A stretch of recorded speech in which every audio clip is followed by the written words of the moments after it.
My name is Kevin Leonpacher. It's Kevin. My last name is Leonpacher. Good morning, Detective Leonpacher. How are you doing? Well, thank you. Good morning. Can you tell the jury where you're currently working at? Well, working and employed, I'm a detective with the Atlanta Police Department. I've been with APD for over 22 years, and after spending the last about 14 and a half years in the homicide unit, I have also joined the FBI as a task force officer. And my current assignment is, as of about 3 weeks ago, I've moved out of my role in homicide to a role as a full-time task force officer with the FBI, assigned to a violent crime squad in the Atlanta division, or the Atlanta field office here. In general, what are some of your roles and responsibilities that you currently do? So currently, I'm over 14 years in homicide. I'm tying up a lot of loose ends, finishing up some case files, and still doing some active case work on some of those cases. But my primary role with the FBI is in this violent crime squad. We work any violent crimes that have a federal nexus, essentially any violent crimes that might be a federal offense. I work on exigent circumstance cases, sometimes prisoner escapees, sometimes kidnappings, sometimes missing children. I'm also a member of the FBI's Cellular Analysis Survey team after having gone through the certification curriculum for the CAST team last year. Do you work with Agent Bernie? I do, regularly and often. Now, when was it that you started working with the FBI? June 1st of last year, so about a year and a half ago now. Now, Detective Leonpacher, did you have the opportunity on March 17th of 2022 to participate in a search warrant at 2830 Waters Road? Yes. Can you describe for the jury how you got involved in that search warrant? Well, I mentioned just a moment ago that I know Investigator Viverito. I've worked with her a lot over the years. She's been in a few different roles, and I've worked with her in each of those capacities with the different agencies that she's worked with, including when the search warrant was obtained and to be executed. So she asked for my assistance to execute the search warrant, and that's why I participated. Now, when you got there, was it daylight or nighttime? It was daylight. And was there other units within APD that were there for the search? Yes. What were some of those units? The SWAT team, our intelligence unit, I think some gang unit investigators, and myself and I believe my sergeant and our homicide unit, Ray Layton, were there, and our crime scene technician. Now, you personally, when you go to scenes or work cases, do you take any photographic or video evidence yourself? Sometimes. And what do you use for that? Usually a city-issued cell phone to photograph or video a walkthrough of the area. And did you do that in this case? Yes. Now, is this the location that you were at, Detective Leonpacher, on March 17, 2022? Yes. And when you do document search warrants or scenes that you walk through, do you kind of take an overview of the location? Yes. And is this you walking to the mailbox to document the address for this search? Yes. Now, had SWAT already cleared the residence by the time that you started searching? Yes. And when I'm going to publish another portion of State's Exhibit 336, Victor Victor.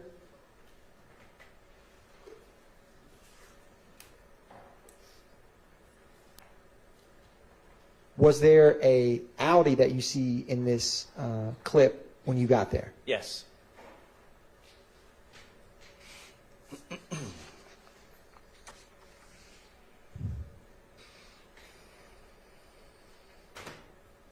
Now, do you typically try to capture the VIN number of vehicles that are on scenes?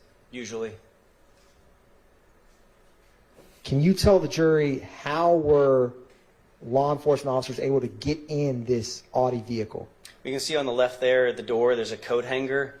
The window was ajar, and investigators used a coat hanger to tug on the door handle to open the vehicle and access the interior of it. Now, was there a firearm in that car? Yes, on the passenger floorboard, protruding up into there's me. The passenger floorboard, the firearm was laying down on the floorboard and leaning against the passenger seat. Now, after documenting the firearm inside of the vehicle, did you ever pull it out of the vehicle to examine it closer? Yes. I am going to publish 318 Victor Victor. Is that a picture of the firearm in the passenger seat where you found it? Yes. And what type of firearm was it? This was a Ruger AR 5.56. It takes 5.56 caliber ammunition. And I'm going to publish another portion of 336 Victor Victor. Do you see on the screen before I start this magazine and a firearm on the roof of the car? Yes, that is the magazine that was inserted into the weapon when it was recovered. Now, I'm going to play this first and ask you, is that cartridge you saw on the purple glove something that you had to get out of? Was that in the chamber or in the firearm when you examined it?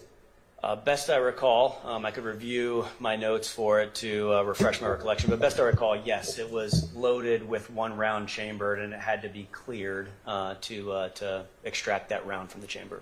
If I approach you with a copy of your incident report, would that help refresh your memory? Yes. I've refreshed my recollection about what I wrote in the incident report. And what do you recall about that piece of ammunition? My recollection's unchanged. That it was loaded with one round in the chamber, but I did not specifically note in my incident report that that round was chambered. But you can see the magazines are loaded, and the one round out would have been the round that we cleared from the firearm, and that's what I recall about the condition of that firearm when it was collected. From this clip, can you describe for the jury what is that, two magazines, and can you describe like what that was and with the tape and the different magazines?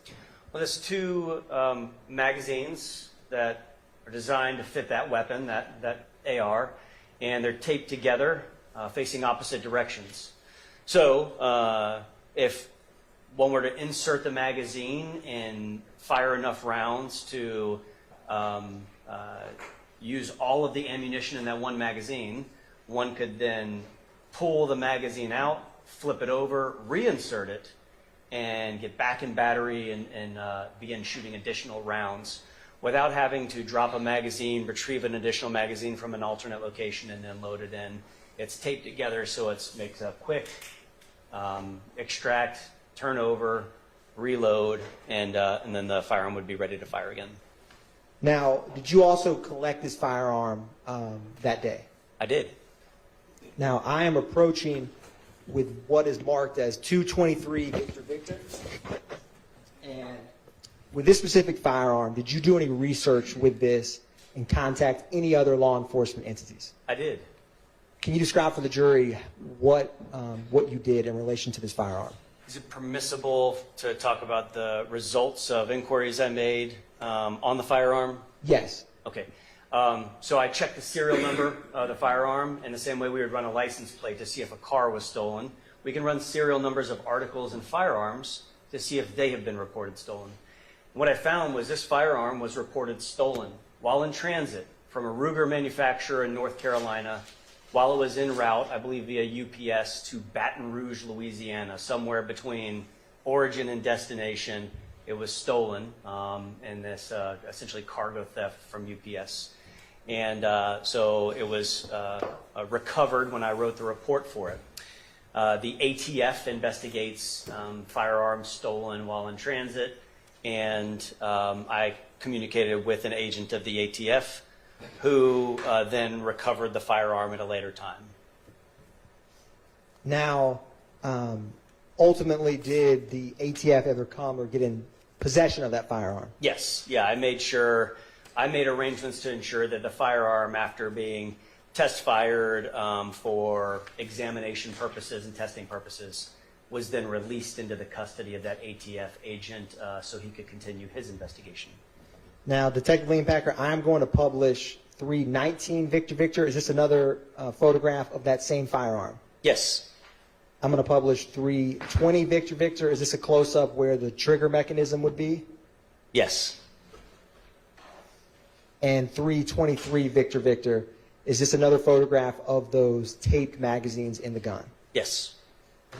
Now, did you find any other items in that vehicle that you documented that day? Yes. What did you find? There was a pink colored wool cap, I believe, in the back seat. Did you collect that item? Yes. I'm approaching you with what's marked as 340 Victor Victor. And Detective Leonpacher, when you collect items at a scene, are you familiar with how APD property evidence labels and case numbers are for pieces of evidence? Yes. And is there any identifying features on that? And if you need to open it, you by all means can. That helps you know what is inside of it.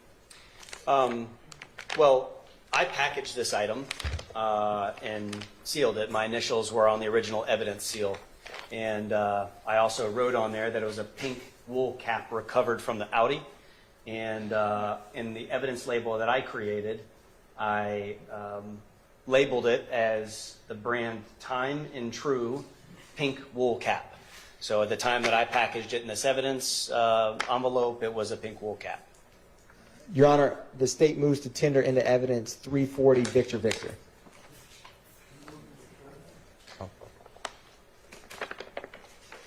And this... I have an objection. Is 340 the firearm or the envelope there? It is the envelope with the pink wool cap. Objection, relevance 403. Overruled. And to be clear, this first, the vehicle where you had to, where officers put the coat hanger inside of it, is this the Audi we're talking about where you found this pink wool cap? Yes. That first vehicle, if you were to enter the property on kind of the right-hand side of the yard. I'll go back to 318 Victor Victor. Is this the vehicle that you found that pink wool cap? Yes. Did you also find any temporary tags or license plates in that vehicle? Yes, multiple. I am going to publish 324 Victor Victor. Are these some of the temporary plates that you found? Yes. And did you ever find a driver's license or identification in that car? I did. I'm going to publish 325 Victor Victor. Who was the individual's name that you found? Eric Jerome Moore. I'm going to publish 326 Victor Victor. Did you find some other registration paperwork for that vehicle Yes. with the same individual's name? Yes.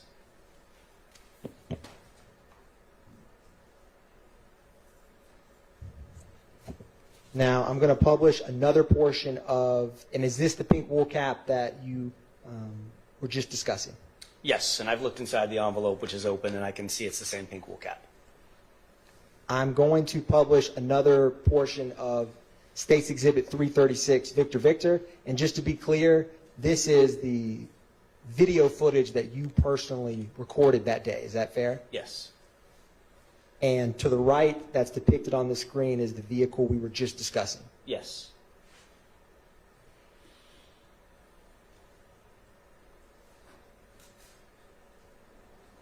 Did you find any other firearms in the yard that day?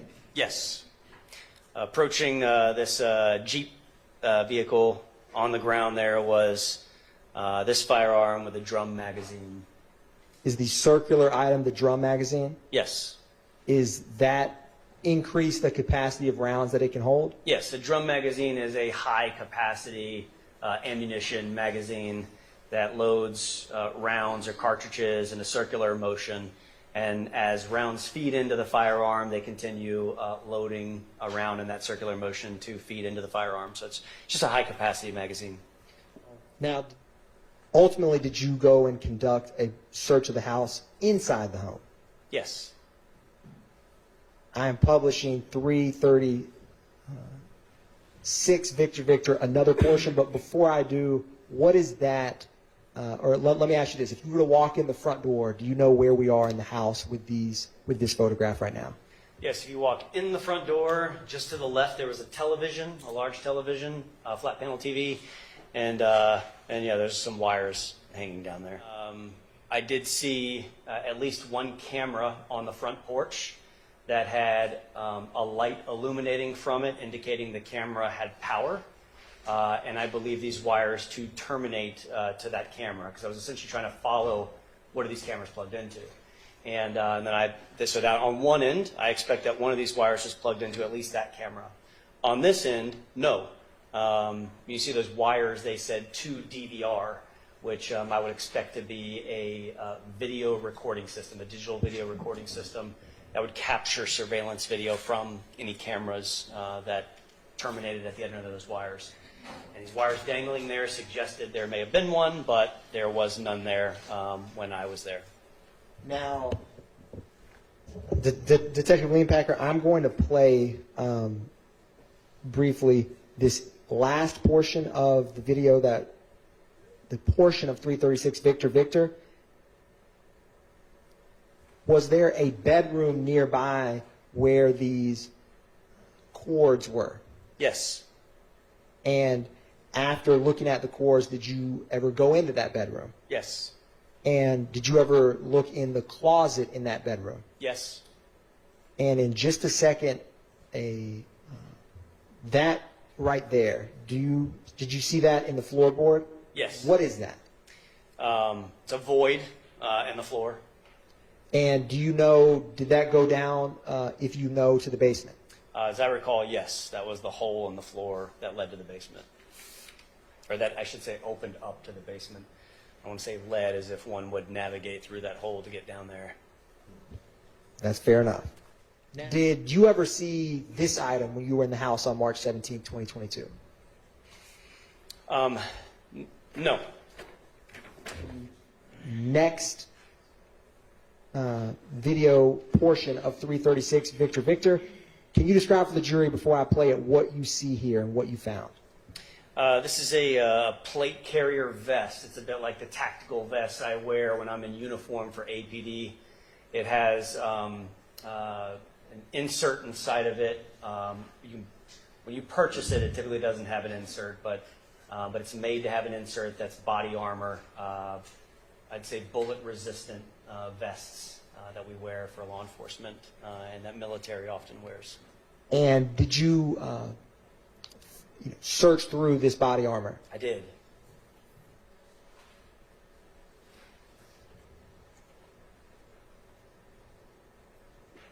Did it have, if you recall, what type of, in general, plate? Was it hard, soft, or some? It was hard. The body armor that I have for my Atlanta police uniform is soft and flexible. This one was extremely heavy and hard, which would indicate to me it's a different level of body armor than the one that I wear for APD. And was there any other cases found nearby the body armor? Yes. There's a gun case or a rifle case.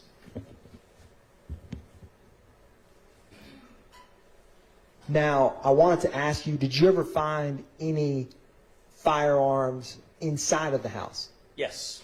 Where did you find it? In a bedroom closet on the top shelf, there was a pistol. I'm going to publish the next portion of 336 Victor Victor. Is this the inside of the home? Yes.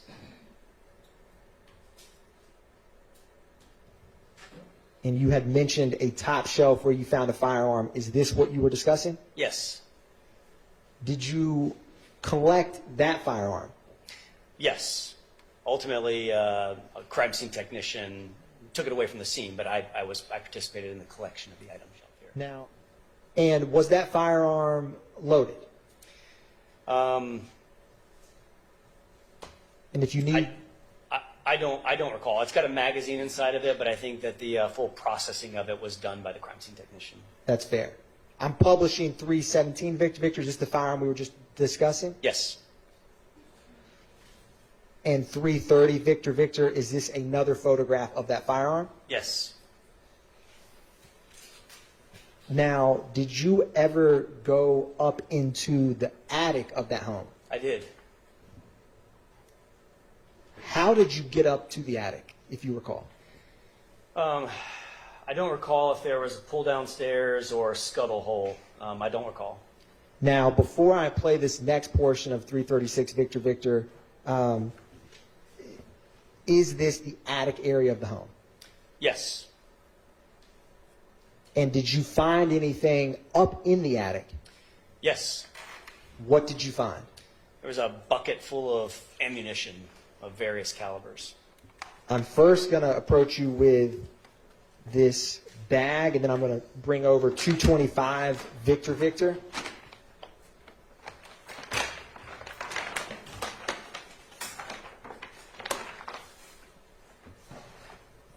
And I'm going to set it down by your feet and ask you if you recognize that item.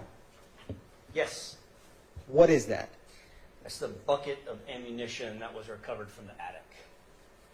And at some point, was that bucket inside of that bag that now has a hole in it?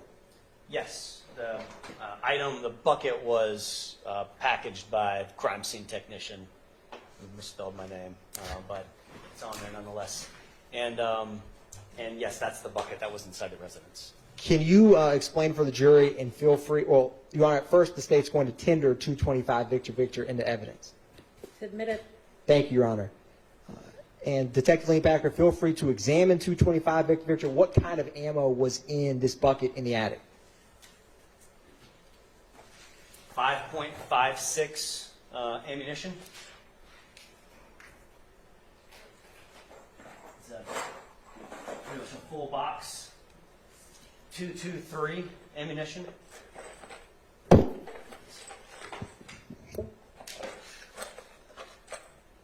Large ammunition, typically used with rifles.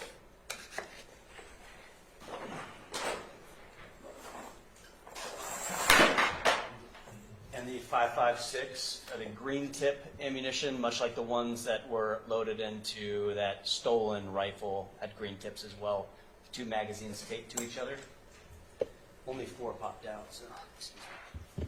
Is there any other items inside 225 Victor Victor? And this is a ammunition box. When ammunition is sold in large quantities, it often will come in a large box, and it's labeled 9mm Luger.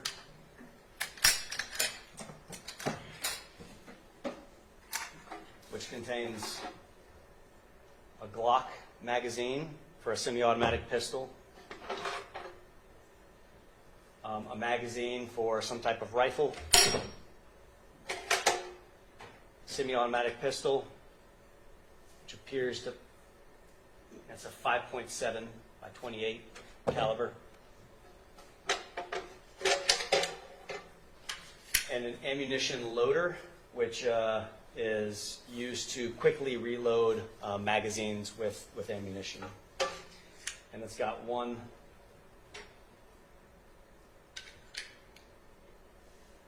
cartridge loaded inside of it.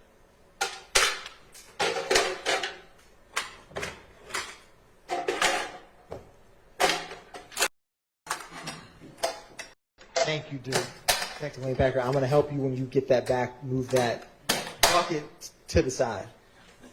There's more. There's more. Keep going, Detective Leonpacher. What else is inside? Another box of 223 ammunition.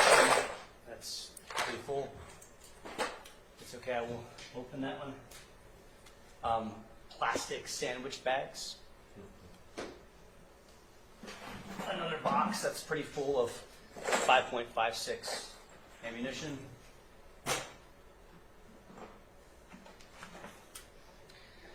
A digital scale.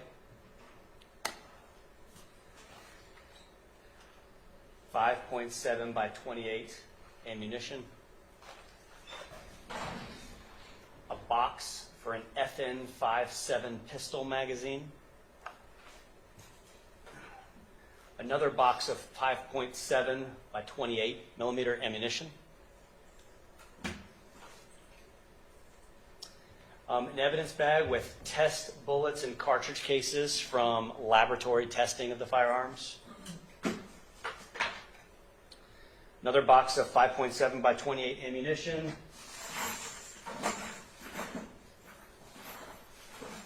some loose bag packaged ammunition, and a small sack of marijuana. Well, what I suspect to be marijuana. Without testing, I wouldn't. Thank you. And I did not. I returned the marijuana back to the bucket. Let the record so reflect. Thank you. And Your Honor, I don't believe that I formally tendered 222 Victor Victor into evidence, but the state would move to tender 222 Victor Victor at this time. Admitted. Is the firearm. Did you ever collect, Detective Leonpacher, any items of clothing in that house? Yes. What did you collect? A T-shirt that was found in a bin inside the house, a plastic bin. I am approaching you with what's been marked as 226 Victor Victor. Ask you if you recognize or see that item. Yes. Is that the piece of clothing that you were describing? Yes. And I'm going to publish 332 Victor Victor. What did that piece of clothing say? The front of it had a print on it that read slime, and then in quotation marks it read slime. Its adjective is listed below that, and then it says, 1, can't be trusted, a repulsive or despicable person. Wipe your effing nose. I'll just say F asterisk asterisk ing. So wipe your effing nose, and then is you slime enough? Did you ever examine the front yard for any possible shell casings or cartridges? I did. I'm going to publish another portion of State's Exhibit 336 Victor Victor at this time. Can you tell the jury what we're looking at as this plays in terms of right here? This is a portion of the front yard near those Herbie Kirby cans where I recovered 2 cartridge cases of different caliber. And is that the first cartridge that you recovered? Yes. Is there a second cartridge case that you recovered? Yes. Is this documenting that second cartridge case that you recovered? Yes. The first one was a 5.7 by 28 millimeter bucket, and the other one was a 223 Remington ammunition. And did you package those items or help them get transported back to APD? I did. I packaged them and then photographed the packaging. Okay, it's admitted. And Detective Leonpacher, was there a vehicle parked very close to the front door of that house? Yes. Can you describe for the jury what you saw in relation to that vehicle? That vehicle was a 2011 Chevy Malibu, and it had significant damage from gunfire. There was gunfire. First off, I should say, I believe it was the front passenger tire was flat. And then there was gunfire, I think, through the window, through the fender, through the pillar, like on the back. We call it the C-pillar, it's the rear driver's side pillar. So there was just damage from gunfire in the car. And then there was damage behind it as well on portions of the residence, the facade of the residence. It seemed to line up with the where the defects were to the car, as rounds may have traveled through the vehicle and into the house.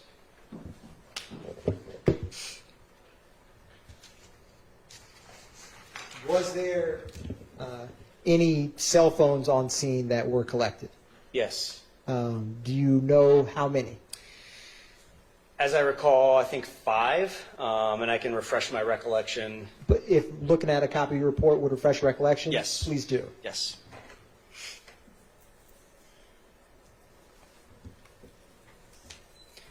My recollection is refreshed. It was 5? Yes. Now, I am going to, or let me ask you this. In total, in your time working for Atlanta Police Department Homicide, do you get familiar with different parts of the city? Yes. And have you, in your career, had cases or had to go to various parts of Atlanta? Yes. I'm going to approach you with what is marked as 344 Victor Victor through 347, and then 350 through 353, as well as 216, all Victor Victor. Yes, you may. Can you read those numbers again for me, too? Yes, Your Honor. And to make it, yes, Your Honor. I think I got One it. brief moment, Your Honor. Sure.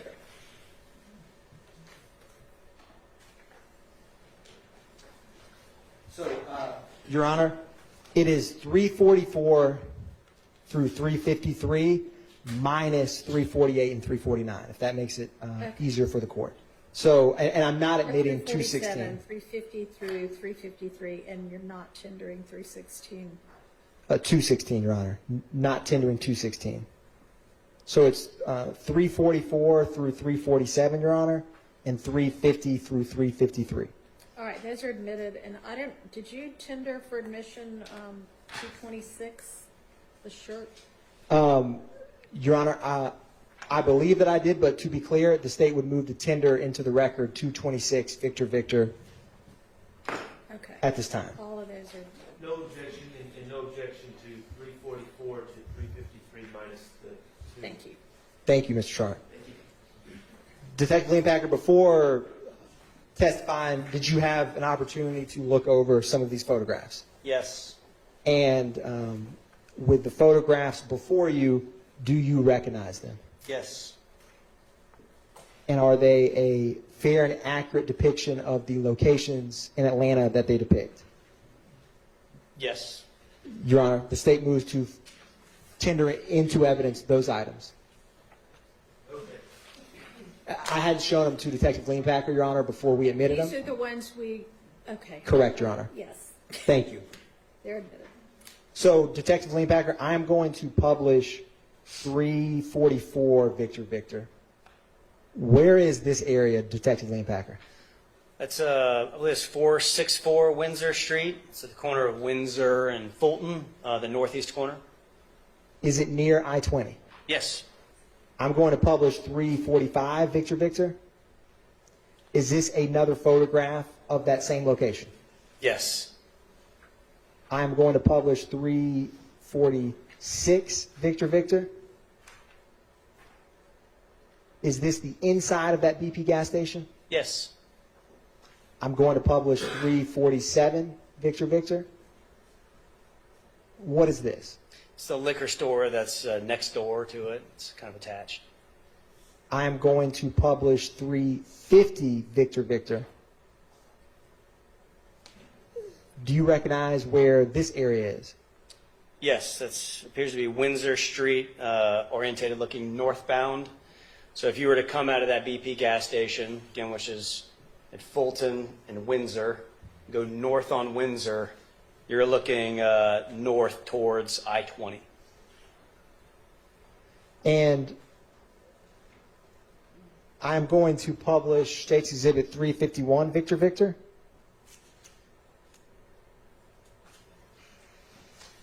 It's a closer image of The Windsor and intersection. I-20. Yes. I'm going to go to 353,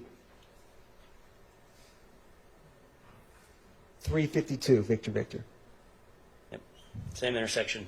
Now, Detective Leonpacher, if you were to leave that BP, go to that intersection and get on I-20 West, would you ever hit the perimeter? Yes. And what highway or would you cross over, intersect if you kept going down I-20 West If you go I-20 west, you would eventually hit Interstate 285, the perimeter. That's in the Adamsville neighborhood of Atlanta. And then if you keep going I-20 west, another major roadway you hit just after you pass over 285 is Fulton Industrial Boulevard. Thank you, Detective Leonpacher. One brief moment. Detective Leonpacher, I'm going to publish 353 Victor. And that's a Scribner's error, Your Honor. It shows 253, but that's what has been admitted as 353. Is this also what you were just describing, Detective Leonpacher, with I-20 near Windsor?